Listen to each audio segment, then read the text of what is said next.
ইন্না লিল্লাহি ওয়া ইন্না ইলাইহি রাজিউন। আওয়ামী লীগের সভাপতি শেখ হাসিনা কিছুক্ষণ আগে মারা গেছেন। এখন ব্রেকিং নিউজ হচ্ছে, কোনো অনলাইনে ইতিমধ্যে এসেছে। সবকিছু মিলে নরেন্দ্র মোদী ডক্টর মোহাম্মদ ইউনূসের কাছে কি পরাজিত হয়ে গেলেন? চলে সবগুলো খবর একসাথে দেওয়ার চেষ্টা করছি। ডক্টর মোহাম্মদ ইউনূস তার পাওয়ার দেখানো শুরু করছে। ডক্টর মোহাম্মদ ইউনূস ক্ষমতা গ্রহণের পরেই আমি বলছিলাম যে ইন্ডিয়া যত বড় গণতান্ত্রিক দেশ হোক না কেন, যত বড় দেশ হোক না কেন, যত বড় অর্থনীতি দেশ হোক না কেন, ইন্ডিয়ার পাশের দেশ মানে ইন্ডিয়ার পূর্বে বাংলাদেশে ডক্টর মোহাম্মদ ইউনূস সরকার প্রধান, এটাই হচ্ছে ইন্ডিয়ার সব থেকে অস্বস্তির কারণ। আমিও বলে রাখি, আপনারা যদি চট্টগ্রামের দিকে তাকান, দাবি করেন আমরা কি আমলকি মুখে চুষবো, তা তো আমরা চুষবো। ভারতের সাথে যখন কূটনৈতিক টানাপোড়েন চলছে তখন স্বরাষ্ট্র মন্ত্রণালয়ের পক্ষ থেকে অবৈধ বিদেশিদেরকে নিয়ে একটি বিজ্ঞপ্তি দেওয়া হয়েছে। কারণ আমাদের দেশে অসংখ্য ভারতীয় অবৈধভাবে অবস্থান করে এবং অবৈধভাবে কাজ করে, এবং সেটার সূত্রে বিরাট একটা অঙ্কের বৈদেশিক মুদ্রা বাংলাদেশ থেকে নানা ফর্মে নিয়ে যায়। বাংলাদেশ সরকারের বিজয়, বাংলাদেশ সরকারের ধৈর্যের সুফল। নানান ষড়যন্ত্র উপেক্ষা করে ঠান্ডা মাথায় সরকার পরিস্থিতি মোকাবেলা করে চিরশত্রু বা গোপন শত্রুরও স্বীকৃতি পাচ্ছে। কেন্দ্র বিজেপি শুভেন্দুকে পাত্তাও দিচ্ছে না, সময়ও দিচ্ছে না। আর শুভেন্দুর এখন যা মানসিক অবস্থা, ওকে অবিলম্বে রাঁচি নিয়ে গিয়ে ইলেকট্রিক শক না দিলে ওর আগামী দিনের পরিস্থিতি আরো করুণ হবে। আপনারা যারা বাইক নিতে যান আপনাদের বলবো সাবধানে যাবেন, আপনাদের কামড়ে টামড়ে দিতে পারে। শুভেন্দুর বাবা, শুভেন্দুর দুই ভাই, একজন আবার সাংসদ, আপনারা ফুল ফ্যামিলি প্যাকেজে একটু চট্টগ্রামটা ঘুরে আসুন, তারপরে বোঝা যাবে কত জল, মানে কত ধানে কত চাল। চারপাশ। আসসালামু আলাইকুম প্রিয় দর্শক, নতুন একটা ভিডিওতে আপনাদেরকে স্বাগতম। প্রিয় দর্শক, বাংলাদেশের রাজনৈতিক প্রেক্ষাপটে অনেক কিছু গুরুত্বপূর্ণ কিছু ঘটনা ঘটে যাচ্ছে। প্রিয় দর্শক, ইতিমধ্যেই আপনারা ভিডিওর কিছু অংশ বিশেষ দেখে ফেলেছেন, দেখেই হয়তো বুঝতে পারছেন আজকে ভিডিওটি কতটা গুরুত্বপূর্ণ। তো প্রিয় দর্শক, যারা ভিডিও অন করেছেন তারা ভিডিও না টেনে পুরো ভিডিও দেখতে থাকুন, তাহলে ভিডিওর অংশ বিশেষগুলো বুঝতে পারবেন। তো প্রিয় দর্শক, যারা এখনও চ্যানেলটাকে সাবস্ক্রাইব করে রাখেননি তারা এরকম গরম খবর পেতে চ্যানেলটাকে সাবস্ক্রাইব করে রাখুন, আর যারা করেছেন তাদেরকে অসংখ্য ধন্যবাদ। চলুন ভিডিওতে একটা লাইক দিয়ে পর্যায়ক্রমে ভিডিওগুলো দেখে আসি। গতকালকে থেকে এই ছবিটার সাথে পুরো বাংলাদেশকে কাঁপাই দিছে। যারা সমালোচক আছেন তারা আরেকটু সমালোচনার সুযোগ পাচ্ছেন, আবার কেউ ভেবে নিচ্ছেন ঘটনা কিন্তু সত্য, আবার কেউ বলছেন যে না ভাই ছবিটা এডিট করা, হতেই পারে না যে শেষ বয়সে আইসা তিনি ইমান আমল সবকিছু বিসর্জন দিয়া হিন্দু ধর্ম গ্রহণ করেছেন। ভারতের গণমাধ্যমগুলো, ভারতের মিডিয়া প্ল্যাটফর্মগুলো বা ইনফ্লুয়েন্সাররা এই জিনিসটাকে আরো কয়েক গুণ আমজনতার কাছে বিশ্বাস করার জন্য তারা কিন্তু নানান ধরনের ভিডিও বানাচ্ছেন। দর্শক, শেখ হাসিনা হিন্দু ধর্ম গ্রহণ করেছেন ভারতের রাজনৈতিক আশ্রয় পেতে বা নাগরিকত্ব পেতে, কারণ বিশ্বের অন্য কোনো দেশ তাকে এই মুহূর্তে জায়গা দিচ্ছে না। এমন ধরনের নানান ক্যাপশনে নিউজটাকে ভাইরাল করা হয়েছে, যে একটা ছবি যেটা আপনার স্টুডেন্ট এক অংশে দেখেছেন যে শেখ হাসিনা কি হিন্দু ধর্ম গ্রহণ করেছেন আসলে। এবার আসুন আমরা দেখি ঘটনাটা কি।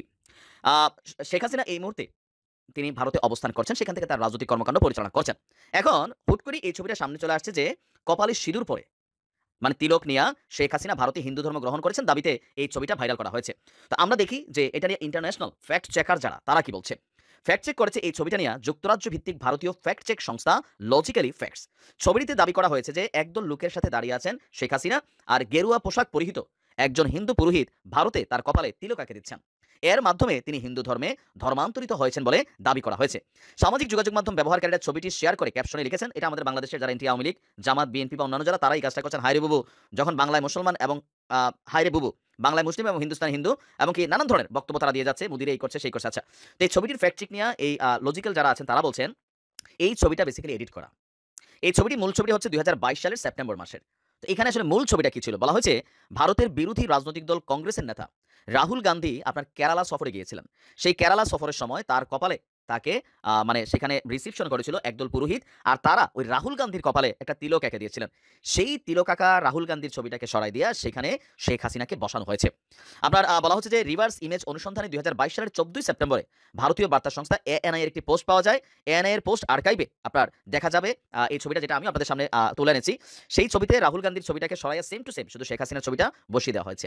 এখন এই ধরনের গুজবগুলা অনেকে এই মুহূর্তে বিশ্বাস করছেন, আবার অনেকে বিশ্বাস করছেন না। তবে এটা মনে রাখেন, এত আবার হয়তো একটা মানুষ হয় না যে ভাই মানে পুরা ধর্ম কর্ম ত্যাগ করে দিন শেষে এসে আশ্রয়ের জন্য, এমনি তিনি আশ্রয় পাচ্ছেন, রাষ্ট্রীয় প্রোটোকল পাচ্ছেন, ভালো খাচ্ছেন, খাবার খাচ্ছেন, ইভেন ভারত থেকে বসে সারা পৃথিবীতে রাজনীতি করার সুযোগ সুবিধা পাচ্ছেন। তো সেখানে তিনি কেন হিন্দু ধর্ম গ্রহণ করবেন? এই ধরনের প্রচার প্রপাগান্ডাগুলো যারা করেন, যারা শেয়ার করেন, যে বর্ডার খুলে দেওয়ার দরকার কি? বাংলাদেশের ভিসা নিয়ে আপনি আর শুভেন্দু একটু যদি ক্ষমতা থাকে চট্টগ্রাম ঘুরে চলে আসুন, তাহলেই তো হবে। আমি টি রাজাকে অনুরোধ করবো, আপনি আর শুভেন্দু অধিকারী ফুল ফ্যামিলি প্যাকেজে, আপনি আপনার ছেলে যে কাউন্সিলর, শুভেন্দুর বাবা, শুভেন্দুর দুই ভাই, একজন আবার সাংসদ, আপনারা ফুল ফ্যামিলি প্যাকেজে একটু চট্টগ্রামটা ঘুরে আসুন, তারপরে বোঝা যাবে কত জল, মানে কত ধানে কত চাল। এইসব গরুর গাড়ির হেডলাইট এদের করার ক্ষমতা কিছু নেই, শুধু মুখে বড় বাত। আর যে টি রাজা এত বড় কথা বলছে, যে শুভেন্দু অধিকারী বড় কথা, এই ভাই আগে গিয়ে নরেন্দ্র মোদী আর অমিত শাহকে বলো না, মিডিয়ার সামনে ডায়লগ দিয়ে নিজের ফুটেজ বাড়ানোর তো কোনো দরকার নেই। নরেন্দ্র মোদী অমিত শাহকে বলুক, যদি নিজেদের বিরাট বড় রয়্যাল বেঙ্গল টাইগার মনে করে, তাহলে একবার একটু চট্টগ্রাম ঘুরে আসুক সপরিবারে, দেখুক না বাঘ থাকে না বেড়াল হয়ে যায়, সেটা সময় বলবে। ক্ষমতা থাকলে যাক। আমি তো শুভেন্দুকে চ্যালেঞ্জ করছি, শিশির বাবুকে সাথে নিয়ে, দিব্যেন্দু আর সৌমেন্দুকে সাথে নিয়ে, সৌমেন্দু তো আবার লিপ বাম লাগে, 4-5টা লিপ বাম নিয়ে একটু চট্টগ্রাম ঘুরে আসুন, দেখা যাক কি হয়।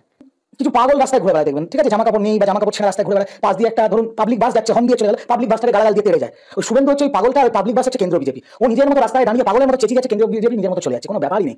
তো আমার তো সেটাই কথা যে এখানে এত উপদ্রব না করে, এত লাফালাফি না করে, ও গিয়ে নরেন্দ্র মোদী সাহেবের যে অফিস পার্লামেন্টের সাউথ ব্লকে, সেই সাউথ ব্লকের স্বরাষ্ট্রমন্ত্রী অমিত শাহের অফিস, তার বাইরে গিয়ে আমার অনশন করতে পারে তো, করতেই পারে তো। এই প্রশ্নটা করুন না যে আপনি নরেন্দ্র মোদী আর অমিত শাহ আপনার দলেরই নেতা, আপনি তো অমিত শাহ পা ধরেই গেছেন বিজেপিতে।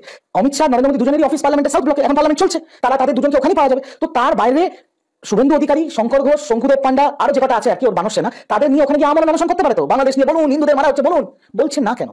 এখানে লাফিয়ে কি হবে আমি তো বুঝতে পারছি না। তাহলে মানে এখন কি নরেন্দ্র মোদী শুভেন্দুর কথা শুনছেন না, মানে বিজেপি আমি তো নরেন্দ্র মোদী শুনছেন কিনা আমি কেন মন্তব্য করবো, বাট আমি যেটুকু শুনেছি বা দিল্লির সাংবাদিকদের এতদিন দলের মুখপাত্র থাকার জন্য পরিচয় হয়ে যায় না, আমি তো যেহেতু জাতীয় মুখপাত্র দলে সেখানে পরিচয় হয়ে যায়, তো দিল্লির সাংবাদিকদের থেকে আমি একটা সূত্র মারফত খবর পেয়েছি যে শুভেন্দু অধিকারী নাকি বাংলাদেশকে কেন্দ্র করে দেশের স্বরাষ্ট্রমন্ত্রী অমিত শাহের কাছে দেখা করার জন্য 7 বার সময় চেয়েছে। অমিত শাহ দেয়নি সময়, কারণ অমিত শাহ বুঝে গেছে এটা কেন্দ্রের ব্যাপার, বিদেশ মন্ত্রকের ব্যাপার। আজকে ভারতবর্ষের বিদেশ সচিব গেছে, একটা কেন্দ্র সিদ্ধান্ত নেবে, সেখানে বেফালতু ওকে ডেকে কি দরকার, ওর দুটো ওর সাইড দুটো ছবি তুলে এখন কোনো দরকার নেই, ওকে ছেড়ে ফেলে দিয়েছে। আমি তো শুধুমাত্র তাই শুনছি। দীর্ঘ কয়েক দশক পর পাকিস্তানের কাছ থেকে 25,000 টন চিনি কিনেছে বাংলাদেশ। এতেই ভারতের কপালে পড়েছে চিন্তার ভাঁজ। এবার ভারতকে বাদ দিয়ে অন্য দেশ থেকে আলু ও পেঁয়াজ কেনার কথা ভাবছে বাংলাদেশ। আর এক্ষেত্রে বিকল্প দেশ হতে পারে পাকিস্তান সহ অন্য আরো দেশ। আর এতেই বড় ধরনের চিন্তা ও উদ্বেগে পড়েছে নয়াদিল্লি, কারণ অত্যন্ত প্রয়োজনীয় এই দুটি পণ্য কেনার ক্ষেত্রে বাংলাদেশ এতদিন নির্ভরশীল ছিল ভারতের উপরেই। মঙ্গলবার এক প্রতিবেদনে এই তথ্য জানিয়েছে ভারতীয় সংবাদ মাধ্যম India.com। প্রতিবেদনে বলা হয়েছে, পাকিস্তানের কাছ থেকে বাংলাদেশের চিনি আমদানির পর দেশটি এখন আলু এবং পেঁয়াজের জন্য অতিরিক্ত উৎসের অনুসন্ধান করছে। এর ফলে পাকিস্তান থেকে এই পণ্যগুলো কেনার সম্ভাবনা রয়েছে বাংলাদেশে। India.com বলছে, বাংলাদেশে হিন্দুদের উপর কথিত অত্যাচারের কারণে দুই প্রতিবেশীর মধ্যে উত্তেজনাপূর্ণ সম্পর্কের মধ্যে পণ্যের নিরবচ্ছিন্ন সরবরাহ নিশ্চিত করতে এবং অতীতে আলু ও পেঁয়াজের প্রধান সরবরাহকারী ভারতের উপর নির্ভরতা কমানোর জন্য বাংলাদেশের চলমান প্রচেষ্টার অংশ হিসেবে এই পদক্ষেপটি নেওয়া হচ্ছে। ভারতীয় এই সংবাদ মাধ্যমটি বলছে, বাংলাদেশ ঐতিহ্যগতভাবে তার আলু আমদানির জন্য ভারতের উপর নির্ভর করে থাকে, আর পেঁয়াজ প্রাথমিকভাবে ভারত এবং মিয়ানমার থেকে নেয় বাংলাদেশ। তবে পাকিস্তান, চীন এবং তুরস্ক থেকেও কম পরিমাণে পেঁয়াজ আমদানি করা হয় বাংলাদেশে। তবে ভারতীয় বাজারে ক্রমবর্ধমান দাম বাংলাদেশকে বিকল্প সরবরাহকারী খুঁজতে বাধ্য করেছে বলে জানা গেছে। এখন বাংলাদেশে পেঁয়াজ এবং আলু রপ্তানিকারক বৃহত্তম দেশ হচ্ছে ভারত। 2023-24 অর্থ বছরে ভারত থেকে বাংলাদেশে পেঁয়াজ রপ্তানির প্রায় 7.24 লাখ টনে পৌঁছেছে, যার মূল্য প্রায় 145 মিলিয়ন মার্কিন ডলার। আগের বছরে এই রপ্তানির পরিমাণ ছিল 6.71 লাখ টন। ঐতিহ্যগতভাবে প্রতিবেশী বাংলাদেশের সাথে ভারতের দৃঢ় বাণিজ্য সম্পর্ক রয়েছে এবং ভারতের বস্ত্র ও কৃষি রপ্তানির মূল বাজার হিসেবে কাজ করে বাংলাদেশ। বাংলাদেশের বাজারে ভারতের রপ্তানি 2010-11 সালে 3.2 বিলিয়ন মার্কিন ডলার থেকে বেড়ে 2021-22 সালে 16.2 বিলিয়ন মার্কিন ডলারে পৌঁছেছে। তবে বাংলাদেশে হাসিনার পতন ও অন্তর্বর্তীকালীন সরকার ক্ষমতায় আসার পর দুই দেশের মধ্যে বাণিজ্য কমে গেছে। Bangladesh trade and tariff commission BTTC আলু ও পেঁয়াজ আমদানির জন্য বেশ কিছু সম্ভাব্য বিকল্প উৎস চিহ্নিত করেছে এবং এটা দেশের বাণিজ্য মন্ত্রণালয়কে ইতিমধ্যেই জানিয়েছে। এছাড়া এসব বিকল্প নিয়ে আমদানিকারকদের সঙ্গেও আলোচনা হয়েছে। India.com বলছে, ভারত থেকে আলু না কিনে বিকল্প উৎস হিসেবে জার্মানি, মিশর, চীন এবং স্পেন থেকে এই আমদানি করার পরিকল্পনা রয়েছে বাংলাদেশের। একই সঙ্গে চীন, পাকিস্তান এবং তুরস্ক থেকেও পেঁয়াজ সংগ্রহ করা যেতে পারে বলে মনে করছে দেশটি। বাংলাদেশের বাণিজ্য মন্ত্রণালয়ের সচিব সেলিম উদ্দিন বলেছেন, BTTC আলু ও পেঁয়াজের দাম ও সরবরাহ স্থিতিশীল করতে বিকল্প উৎস চিহ্নিত করেছে। আমরা আমদানিকারকদের এই বিকল্পগুলো বিবেচনা করার আহ্বান জানাবো। বাংলাদেশ কেন এই পদক্ষেপ নিচ্ছে সেটিও উল্লেখ করেছে সংবাদ মাধ্যমটি। এটি বলেছে, কর্মকর্তারা এই পদক্ষেপের পেছনে প্রাথমিক কারণ হিসেবে ভারতীয় বাজারে পেঁয়াজ এবং আলুর ক্রমবর্ধমান দাম এবং রপ্তানি নিরুৎসাহিত করার জন্য ভারতীয় কর্তৃপক্ষের বিভিন্ন সিদ্ধান্ত উল্লেখ করেছে। হাসিনাকে রেখেই এগোবে ভারত, এটি দৈনিক আজকের পত্রিকার প্রধান শিরোনাম। প্রতিবেদনে বলা হয়েছে, সাবেক প্রধানমন্ত্রী শেখ হাসিনা ভারতে থাকছেন, এটি মেনে নিয়েই বাংলাদেশের সঙ্গে সম্পর্ক পুনর্নির্মাণ করতে চায় দেশটি। ভারত মনে করে দেশটিতে শেখ হাসিনার অবস্থান সম্পর্ক এগিয়ে নেওয়ার পথে প্রভাব ফেলবে না। গতকাল সোমবার ঢাকা সফরে আসা ভারতের পররাষ্ট্র সচিব বিক্রম মিস্ত্রি এমন বার্তা দিলেন বাংলাদেশকে। বিক্রম মিস্ত্রি একই সঙ্গে বাংলাদেশের সংখ্যালঘুদের নিরাপত্তার বিষয়ে তার সরকারের উদ্বেগের কথা পুনর্ব্যক্ত করেছেন। অবশ্য এ বিষয়ে বাংলাদেশ থেকে পরিষ্কার বলে দেওয়া হয়েছে, সংখ্যালঘুদের নিরাপত্তার বিষয়টি এদেশের অভ্যন্তরীণ বিষয়। এ নিয়ে অন্য দেশের কথা বলাটা সরকার গ্রহণ করছে না।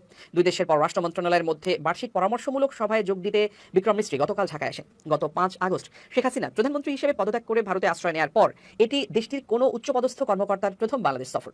দিল্লি থেকে শেখ হাসিনার রাজনৈতিক বক্তব্য দেয়া, ভারতীয় গণমাধ্যমে বাংলাদেশ বিরোধী প্রচার, আগরতলায় বাংলাদেশ সহকারী হাইকমিশনে হামলা, দুই দেশের ভিসা কমিয়ে দেওয়া সহ দ্বিপক্ষীয় সম্পর্কে অস্থিরতার মধ্যে সফরটি অনুষ্ঠিত হয়। এফওসিতে অংশ নেওয়া ছাড়াও বিক্রম মিস্ত্রি প্রধান উপদেষ্টা মোহাম্মদ ইউনুস ও পররাষ্ট্র উপদেষ্টা মোহাম্মদ তৌহিদ হোসেনের সঙ্গে সৌজন্য সাক্ষাৎ করেন। সব বৈঠকেই দ্বিপক্ষীয় সম্পর্কের অস্থিরতা কাটানোর উপর জোর দেয় বাংলাদেশ ও ভারত। তবে সরকারি সূত্রের তথ্য অনুযায়ী বাংলাদেশে হিন্দু সহ সংখ্যালঘুদের নিরাপত্তার বিষয়ে ভারতের মন্তব্য করায় সীমান্ত হত্যা সহ বিভিন্ন বিষয়ে দুই পক্ষের মধ্যে মতভেদ কমেনি। বিক্রম মিস্ত্রি অন্তর্বর্তীকালীন সরকারের প্রধান উপদেষ্টা মোহাম্মদ ইউনুসের সঙ্গে তার সরকারি বাসভবন যমুনায় সৌজন্য সাক্ষাৎ করেন। তাদের মধ্যে কি কথা হয়েছে সে বিষয়ে প্রধান উপদেষ্টার কার্যালয়ে একটি বিজ্ঞপ্তি দেয়। বিক্রমকে মোহাম্মদ ইউনুস বলেন, সাম্প্রতিক সময়ে দুই প্রতিবেশী দেশের সম্পর্কে কিছু মেঘ জমে ছায়া তৈরি করেছে। এই কালো মেঘ মুছে ফেলতে ভারতের সাহায্য প্রয়োজন। ভারতে অবস্থানরত ক্ষমতাচ্যুত প্রধানমন্ত্রী শেখ হাসিনার প্রসঙ্গে তিনি বলেন, আমাদের লোকজন উদ্বিগ্ন, কারণ তিনি সেখান থেকে অনেক বক্তব্য দিচ্ছেন, এটি উত্তেজনা সৃষ্টি করছে। ইউনূস বন্যা এবং পানি ব্যবস্থাপনায় ঘনিষ্ঠ সহযোগিতা এবং দক্ষিণ এশিয়া আঞ্চলিক সহযোগিতা সংস্থা সার্ককে পুনরুজ্জীবিত করার জন্য তার উদ্যোগে ভারতকে সাড়া দেওয়ার আহ্বান জানান বিক্রম মিস্ত্রি। দুই দেশের মধ্যকার সম্পর্ক জোরদারে সম্মিলিত ও সমন্বিত চেষ্টায় ভারতের আগ্রহের কথা প্রধান উপদেষ্টাকে জানান। বাংলাদেশের সঙ্গে ভারতের সম্পর্ক অত্যন্ত গুরুত্বপূর্ণ এমনটি উল্লেখ করে বিক্রম মিস্ত্রি বলেন, সম্পর্ক বাড়ানো ছাড়া দ্বিতীয় কোনো চিন্তা নেই। আমরা এটিকে উভয় দেশের জন্যই লাভজনক হিসেবে দেখি। আমরা যেখানে ছিলাম সেখান থেকেই আবার শুরু করতে চাই। ভারত বাংলাদেশ সম্পর্ক নিয়ে গণমাধ্যমের বর্ণনা এবং ভারত সরকারের ধারণা ভিন্ন এমনটি দাবি করে বিক্রম মিস্ত্রি বলেন, ভারত সরকার ইউনূসের সরকারের সাফল্য কামনা করে। বাংলাদেশের একটি বিশেষ রাজনৈতিক দলের সঙ্গে ভারতের সম্পর্ক রয়েছে, এটি ভুল ধারণা উল্লেখ করে বিক্রম বলেন, বাংলাদেশের সঙ্গে ভারতের সম্পর্ক কোনো নির্দিষ্ট দলের জন্য নয়, বরং সবার জন্য। ছাত্র জনতার গণঅভ্যুত্থানের পর অন্যতম বড় ও ঐতিহাসিক রাজনৈতিক পালাবদলের সাক্ষী হয় বাংলাদেশ। 16 বছরের আওয়ামী দুঃশাসনে ভারতের প্রতি নতজানু পররাষ্ট্রনীতিতে বাংলাদেশের মানুষের মনে ক্ষোভের সৃষ্টি হলেও প্রকাশ করার সুযোগ ছিল না। তাই আওয়ামী সরকারকে উৎখাতের পর ভারতীয় আধিপত্যের বিরুদ্ধে বিরোধিতা এখন তুঙ্গে। কিন্তু যত দূরে সরে যাচ্ছে ভারত, ততই বাংলাদেশের কাছে আসছে পাকিস্তান। বিস্তারিত ইমতিয়াজ আলমের রিপোর্টে।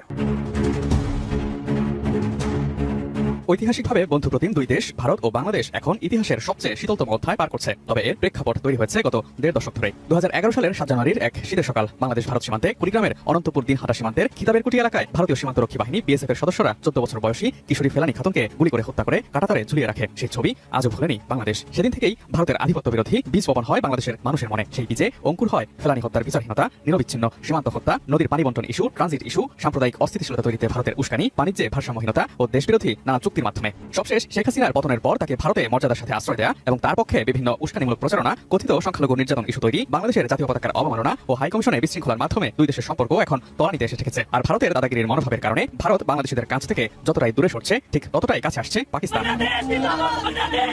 গত 1 দশকে পাকিস্তানের নতুন প্রজন্ম ও রাজনীতিকদের মধ্যে বাংলাদেশ ইস্যুতে উল্লেখযোগ্য ইতিবাচক পরিবর্তন এসেছে। বাংলাদেশের সাথে সম্পর্ক স্বাভাবিক ও বন্ধুত্বপূর্ণ করতে আগ্রহী পাকিস্তানের নতুন প্রজন্ম। সোশ্যাল মিডিয়া থেকে পাকিস্তানের রাজনীতির আঙিনা সর্বত্রই বাংলাদেশের সাথে ভ্রাতৃত্বপূর্ণ সম্পর্ক স্থাপনে আগ্রহী দেশটি শুধু মুখে নয়, কাজেও করে দেখাচ্ছে পাকিস্তান। বহু পাকিস্তানি কন্টেন্ট ক্রিয়েটর নানা বিষয়ে ভিডিও তৈরি করে পাকিস্তানের মানুষের মনে বাংলাদেশ নিয়ে ইতিবাচক মনোভাব তৈরিতে কাজ করছে। আন্তরিকতা দেখা যাচ্ছে পাকিস্তানের তারকাদের মধ্যেও। সদ্য আর্মি স্টেডিয়ামে একটি কনসার্টে 1.5 ঘন্টার গান গাওয়ার কথা থাকলেও বাংলাদেশি দর্শক শ্রোতাদের টানা 3 ঘন্টা গান শুনিয়েছেন উপমহাদেশের প্রখ্যাত সঙ্গীত শিল্পী পাকিস্তানের আতিফ আসলাম।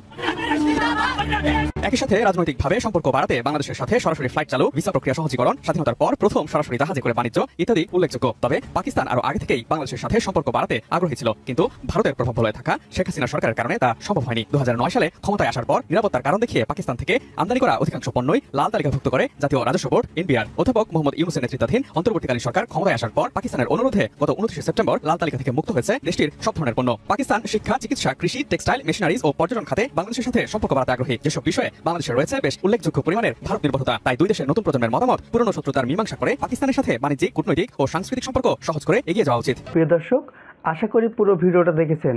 দেখে হয়তো আপনার মন্তব্য থাকতে পারে। মন্তব্য থাকলে কমেন্ট বক্সে জানিয়ে দিন। দেখা হবে, কথা হবে পরবর্তী কোনো ভিডিওতে পরবর্তী সময়ে। ততক্ষণে ভালো থাকুন, সুস্থ থাকুন। আল্লাহ হাফেজ।